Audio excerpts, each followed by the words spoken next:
ഞാൻ ഇന്ന് നിങ്ങളെ പരിചയപ്പെടുത്താൻ പോണത് ഈ ഒരു പേപ്പർ കപ്പ് ബിസിനസിനെ കുറിച്ചാണ്. ഇതിന്റെ A to Z കാര്യങ്ങൾ നമുക്ക് ചോദിച്ചും കണ്ടു മനസ്സിലാക്കാം.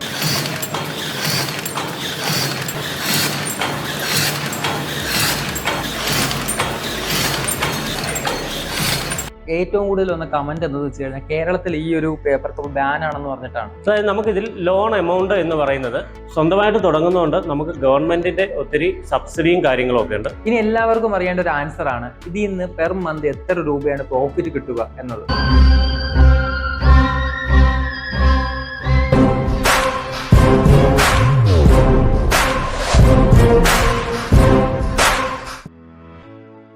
ഞാനിപ്പോൾ നിൽക്കുന്നത് പത്തനംതിട്ട ജില്ലയിലെ അടൂർ എന്നുള്ള സ്ഥലത്താണ്. ഈ ബിസിനസിനെ കുറിച്ച് കൂടുതൽ കാര്യങ്ങൾ നമുക്ക് ഇദ്ദേഹത്തിനോട് ചോദിച്ച് മനസ്സിലാക്കാം. ഒന്ന് പരിചയപ്പെടുത്താവോ? എൻ്റെ പേര് അഖിൽ എന്നാണ്. എൻ്റെ സ്ഥാപനത്തിൻ്റെ പേര് ഗോബലറ്റ് ബയോ പേപ്പർ കപ്പ് എന്നാണ്. ഇത് കൊടുമണ്ണാണ് നമ്മുടെ പ്രോപ്പറായിട്ടുള്ള സ്ഥലം. ഈ ഒരു ബിസിനസ് തുടങ്ങാനായിട്ട് എത്ര രൂപ കോസ്റ്റ് ആയിട്ടുണ്ട്? നമുക്ക് ഇതിൽ ടോട്ടൽ വരുന്ന കോസ്റ്റ് എന്ന് പറഞ്ഞാൽ അപ്രോക്സിമേറ്റ് ഒരു 10 lakh, അണ്ടർ 10 lakhനകത്ത് എത്തുന്നുണ്ട്. അതിൽ മിഷനറിയും മെറ്റീരിയലുമാണ് നമുക്കൊരു 9 lakh അടുപ്പിച്ച് ആയിട്ടുണ്ട്. നമുക്ക് ഇത് സ്വന്തമായിട്ട് തുടങ്ങുന്നതുകൊണ്ട് നമുക്ക് ഗവൺമെൻറ്റിൻ്റെ ഒത്തിരി സബ്സിഡിയും കാര്യങ്ങളും ഒക്കെ ഉണ്ട്. ഞാനിപ്പോൾ ഇത് എടുത്തിരിക്കുന്നതെന്ന് പറഞ്ഞാൽ സ്റ്റാൻഡപ്പ് ഇന്ത്യ എന്ന് പറയുന്ന സ്കീമിലാണ്. സ്റ്റാൻഡപ്പ് ഇന്ത്യയിൽ എടുക്കുമ്പം നമുക്കതിനകത്ത് ഒരു 25% സബ്സിഡി നമുക്ക് കിട്ടുന്നുണ്ട്.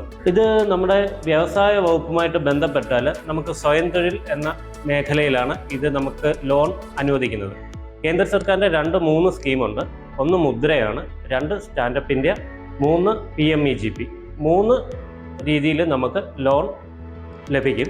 ഇതിൻ്റെ പ്രത്യേകത എന്ന് പറഞ്ഞാൽ ഇതിനകത്ത് കൊളാട്രലായിട്ട് നമ്മൾ ഒന്നും വേണ്ട, വസ്തുവിൻ്റെ ഈടോ മറ്റ് കാര്യങ്ങളോ ഒന്നും കാണിക്കേണ്ട. അതാണ് നമ്മുടെ ബെനിഫിറ്റ്. അതായത് നമുക്കിതിൽ ലോൺ എമൗണ്ട് എന്ന് പറയുന്നത് നമുക്ക് ബാങ്ക് ഡയറക്റ്റ് കമ്പനിക്ക് പേ ചെയ്യുകയാണ്. കമ്പനി നമുക്ക് മെറ്റീരിയലും മിഷനറിയും ബില്ല് ചെയ്ത് നമുക്ക് സൈറ്റിൽ എത്തിച്ചു തരുന്നുണ്ട്. ഈ ഒരു ബിസിനസ് സ്റ്റാർട്ട് ചെയ്യാനായിട്ട് ഏതൊക്കെ ലൈസൻസ് ആണ് വേണ്ടത്? നമുക്ക് ഇതിനകത്ത് മെയിനായിട്ടുള്ളത് K-SWIFTൻ്റെ ലൈസൻസ് ആണ്. K-SWIFTൻ്റെ ലൈസൻസ് നമ്മൾ പഞ്ചായത്തുമായിട്ട് അതിനെ ബന്ധപ്പെടേണ്ട, കേന്ദ്ര സർക്കാരിൻ്റെ പ്രോജക്റ്റിനകത്ത് വരുന്നതായത് K-SWIFT എന്ന് പറയുന്ന ലൈസൻസാണ് എടുക്കുന്നത്. അതിന് നമ്മൾ ആധാർ, നമ്മുടെ റൂം സ്വന്തമാണെങ്കിൽ അതിൻ്റെ അഫിഡവിറ്റ്, അല്ലാന്നുണ്ടെങ്കിൽ റെൻ്റൽ എഗ്രിമെൻറ്റ്, ഫോട്ടോ, ഇത്രയും സാധനങ്ങൾ നമ്മൾ മെയിൽ ചെയ്ത് കൊടുത്തു കഴിഞ്ഞാൽ നമുക്ക് 2 daysനകം നമുക്ക് ലൈസൻസ് അപ്രൂവ് ആവും. ആ ലൈസൻസിന് 3 വർഷത്തെ വാലിഡിറ്റിയാണ്.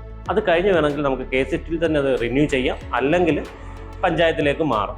അതേപോലെ തന്നെ നമുക്ക് പൊല്യൂഷൻ കൺട്രോൾ ബോർഡിൻ്റെയോ അല്ലാതെ ഫയർ ആൻഡ് സേഫ്റ്റിയുടെയോ ഇതിൻ്റെ ലൈസൻസോ അങ്ങനെയുള്ള കാര്യങ്ങളോ ഒന്നും വരുന്നില്ല. നമുക്ക് ബൈ പ്രോഡക്റ്റ് ഇല്ലാത്തതുകൊണ്ട് നമുക്ക് പൊല്യൂഷൻ കൺട്രോൾ ബോർഡിൻ്റെ ഇല്ല. റൂമിൻ്റെ മെഷർമെൻറ്റ് കുറവായതുകൊണ്ട് ഫയർ ആൻഡ് സേഫ്റ്റിയുടെ ആവശ്യമാണ്. ഞാൻ ഇൻസ്റ്റാഗ്രാമിൽ വീഡിയോ ഇട്ട സമയത്ത് ഏറ്റവും കൂടുതൽ വന്ന കമൻറ്റ് എന്താണെന്ന് വെച്ച് കഴിഞ്ഞാൽ കേരളത്തിൽ ഈ ഒരു പേപ്പർ കപ്പ് ബാൻ ആണെന്ന് പറഞ്ഞിട്ടാണ്. അതിനെക്കുറിച്ചൊന്ന് ഡീറ്റെയിൽ ആയിട്ട് എക്സ്പ്ലെയിൻ ചെയ്യാൻ സാധിക്കും? ഇതിൻ്റെ ഒരു കാരണം എന്ന് പറഞ്ഞാൽ ഇത് 2 ടൈപ്പ് മെറ്റീരിയലാണ് വരുന്നത്. അതിൽ PLA കോട്ടഡും അതുപോലെ തന്നെ പ്യുവർ ബയോയുമാണ് ചെയ്യുന്നത്. ഇത് ബയോ മീൻസ് പ്യുവർ ബയോ ആണ്. ഇതിനകത്ത് നമ്മൾ മണ്ണുമായിട്ട് അലിഞ്ഞു ചേരുന്ന മെറ്റീരിയലാണ് നമ്മൾ കോമൺ ആയിട്ട് യൂസ് ചെയ്യുന്നത്. അതല്ലാതെ പ്ലാസ്റ്റിക് കോട്ടഡുണ്ട്. അതിനെക്കുറിച്ചാണ് ഈ ബാൻഡ് എന്നുള്ളൊരു ഇത് വന്നത്. ഇത് നമ്മുടെ മെറ്റീരിയലിനെ കുറിച്ച് പറയുകയാണെങ്കിൽ നമുക്ക് സർട്ടിഫൈഡ് മെറ്റീരിയലാണ്. അതായത് ഗവൺമെൻറ് അപ്രൂവ്ഡ് സർട്ടിഫൈ ചെയ്ത മെറ്റീരിയലാണ് പ്യുവർ ബയോ. നമുക്കതിന് സർട്ടിഫിക്കറ്റ് നമുക്ക് ഓൾറെഡി ഉണ്ട്. ഈ സർട്ടിഫിക്കറ്റിൻ്റെ ഞാനിപ്പോൾ ചെയ്യുന്ന രീതി എന്ന് പറഞ്ഞാൽ ഈ സർട്ടിഫിക്കറ്റിൻ്റെ കോപ്പി നമ്മൾ പർച്ചേസ് ചെയ്യുന്നവർക്ക് കൊടുക്കും. നമ്മുടെ മെറ്റീരിയൽ നമ്മുടെ ഇന്ന് കപ്പ് കൊടുക്കുന്നവർക്ക് നമ്മൾ ഈ സർട്ടിഫിക്കറ്റോടെ കൊടുക്കും. അവർക്കൊരു റൈഡോ കാര്യങ്ങളോ വന്നാൽ ഇത് കാണിക്കാം. ഇത് ഗവൺമെൻറ് സീൽ ചെയ്ത സർട്ടിഫിക്കറ്റാണ്. അത് അവർക്ക് സേഫ്റ്റിയാണ്, അതുപോലെ തന്നെ ചെയ്യുന്ന നമുക്കും അതിൻ്റെ സേഫ്റ്റിയാണ്. നമ്മുടെ ഈ മെഷീന് ടോട്ടലി മെക്കാനിക്കൽ ഓപ്പറേറ്റഡ് ആണ്. ഇതിനകത്ത് വരുന്നത് മോട്ടറും അതുപോലെ തന്നെ ലിങ്ക് റോഡുകളുമാണ് മെയിനായിട്ട് ഇതിനെ ഓപ്പറേറ്റ് ചെയ്യുന്നത്. പിന്നെ ഇതിന് വരുന്ന ഒരു പാർട്ട് എന്ന് പറഞ്ഞാൽ മെയിൻ ബോർഡാണ്. അത് ഇലക്ട്രിക്കലി ഓപ്പറേറ്റഡ് ആണ്. അതിനകത്താണ് നമ്മുടെ സ്വിച്ച്, ടെമ്പറേച്ചർ ഗേജസ് കാര്യങ്ങളെല്ലാം കണക്ട് ചെയ്തിരിക്കുന്നത്. ഈ നോബ് എന്ന് പറഞ്ഞാൽ നള്ളിംഗ് മോട്ടർ. നമ്മളെപ്പോൾ ഓപ്പറേറ്റ് ചെയ്യാൻ തുടങ്ങിയാലും ഈ നള്ളിംഗ് മോട്ടർ ഓൺ ആക്കിയിട്ട് കൊണ്ട് ഓപ്പറേറ്റ് ചെയ്യാം. പിന്നെ ഇതിനകത്ത് കാണിച്ചിരിക്കുന്ന കുറേ ഗേജസ് ആണ്. ഇതെല്ലാം എന്ന് പറഞ്ഞാൽ ടെമ്പറേച്ചറിനെ മെൻഷൻ ചെയ്യുന്നതാണ്. ഓരോ മെറ്റീരിയൽ നമ്മൾ യൂസ് ചെയ്യുമ്പോഴും ഇതിനകത്ത് ടെമ്പറേച്ചർ നമ്മൾ ആ മെറ്റീരിയലിന് സ്പെസിഫിക് ആയിട്ടുള്ള ടെമ്പറേച്ചർ ഇത് സെറ്റ് ചെയ്ത് കൊടുക്കുക. അത് വെച്ച് നമ്മൾ ഓപ്പറേറ്റ് ചെയ്യും. ഓക്കെ, നമ്മളിത് ഫസ്റ്റ് വർക്ക് ചെയ്യുന്ന ടൈമിലെന്ന് പറഞ്ഞാൽ ഇതാണ് നമ്മുടെ മെറ്റീരിയൽ അഥവാ പ്ലെയിൻ. ഇതിൽ 2 ടൈപ്പ് മെറ്റീരിയൽസ് ആണ് വരുന്നത്. ഇത് പ്ലെയിനും ഇത് നമ്മുടെ ബോട്ടവും. ബോട്ടം എന്ന് പറഞ്ഞാൽ നമ്മുടെ കപ്പിൻ്റെ താഴ്ഭാഗത്ത് വരുന്ന ആ റൗണ്ട് പാർട്ടാണ് ബോട്ടം. ബോട്ടത്തിനായിട്ട് നമ്മൾ ഈ മെറ്റീരിയൽ യൂസ് ചെയ്യുന്നു. പ്ലെയിൻ വാൾസ് വരുന്നത് ഈ മെറ്റീരിയലാണ്. ഇത് നമുക്ക് പ്യുവർ ബയോയാണ്. ഈ ബയോ എന്ന് പറഞ്ഞാൽ കേന്ദ്ര ഗവൺമെൻറ് അപ്രൂവ്ഡ് ആയിട്ടുള്ള മെറ്റീരിയലാണ്. ഈ മെറ്റീരിയൽ നമുക്ക് സ്കാൻ കോഡുണ്ട്. സ്കാൻ കോഡ് വെച്ച് നമുക്കിതിനെ സ്കാൻ ചെയ്താൽ നമുക്കിതിൻ്റെ ഡീറ്റെയിൽസ് സൈറ്റിലും അല്ലെങ്കിൽ നമ്മുടെ ഈ കപ്പ് സ്കാൻ ചെയ്യുന്ന സമയത്തും ലഭ്യമാണ്. ഈ ബയോയാണ് ഇപ്പം കൂടുതലായിട്ടല്ല, നോൺ ബയോ ഇപ്പം നിർത്തലാക്കിയിരിക്കുകയാണ്, ബാൻഡാണ്. നമ്മളിപ്പോൾ പ്യുവർ ബയോ മാത്രമാണ് ചെയ്യുന്നത്. ഓക്കെ, ഇതാണ് നമ്മുടെ മെറ്റീരിയൽ. നമ്മളിതിൽ വെക്കുകയാണ്. ഇത് വെച്ച ശേഷം ഇതിൽ ഫിക്സ് ചെയ്യുക. ഫിക്സ് ചെയ്ത ശേഷം നമുക്കിവിടെ ഒരു ലോക്കുണ്ട്. ലോക്ക് റിമൂവ് ചെയ്യുമ്പോൾ ഇത് താഴേക്ക് വന്ന് പ്രസ് ആവും.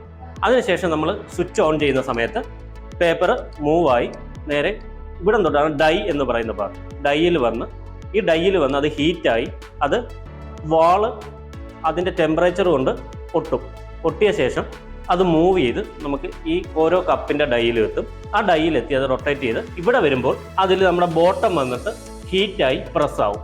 ഹീറ്റായി പ്രസ്സായ ശേഷം അത് ചേമ്പറിനകത്ത് ചെന്ന് ഹീറ്റായി നള്ളാകുക എന്ന് പറഞ്ഞാൽ അതിൻ്റെ ബോട്ടത്തിൻ്റെ സൈഡിലായിട്ടുള്ള സീലിംഗ് ആണ് നള്ളിങ് എന്ന് പറയുന്നത്. നള്ള് ചെയ്ത് നമുക്ക് കപ്പ് ഇവിടേക്ക് എത്തുന്നു. ഇതിന്റെ സെയിൽസും മാർക്കറ്റിങ്ങും എങ്ങനെയൊക്കെയാണ് ചെയ്യുന്നത്? നമുക്ക് മെയിനായിട്ട് മാർക്കറ്റിംഗ് ആണ് കോൺസെൻട്രേറ്റ് ചെയ്യുന്നത്. മാർക്കറ്റിംഗ് നമ്മൾ എത്രമാത്രം ചെയ്യുന്നു അതിനനുസരിച്ച് നമുക്ക് പ്രോഫിറ്റ് ഇൻക്രീസ് ആവും. ഞാൻ മെയിനായിട്ട് 2 ടൈപ്പ് മാർക്കറ്റിംഗ് ആണ്. ഒന്ന് സെയിൽസ് എക്സിക്യൂട്ടീവിൻ്റെ സഹായത്താൽ നമ്മൾ ചെയ്യുന്ന മാർക്കറ്റിംഗ്.